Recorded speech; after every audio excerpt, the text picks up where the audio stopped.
اور ہم نے فرعون کو اپنی سب نشانیاں دکھائیں مگر وہ تکذیب اور انکار ہی کرتا رہا۔ کہنے لگا کہ موسیٰ، کیا تم ہمارے پاس اس لیے آئے ہو کہ اپنے جادو کے زور سے ہمیں ہمارے ملک سے نکال دو؟ تو ہم بھی تمہارے مقابل ایسا ہی جادو لائیں گے، تو ہمارے اور اپنے درمیان ایک وقت مقرر کر لو کہ نہ تو ہم اس کے خلاف کریں اور نہ تم، اور یہ مقابلہ ایک ہموار میدان میں ہوگا۔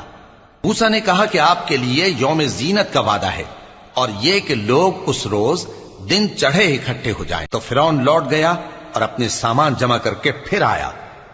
موسیٰ نے ان جادوگروں سے کہا کہ یہ تمہاری بربادی ہوگی، اللہ پر جھوٹ نہ باندھو، وہ تمہیں عذاب سے فنا کر دے گا، اور جس نے جھوٹ باندھا وہ نامراد رہا۔ تو وہ باہم اپنے معاملے میں جھگڑنے اور چپکے سرگوشی کرنے لگے۔ کہنے لگے یہ دونوں جادوگر ہیں، چاہتے ہیں کہ اپنے جادو کے زور سے تم کو تمہارے ملک سے نکال دیں اور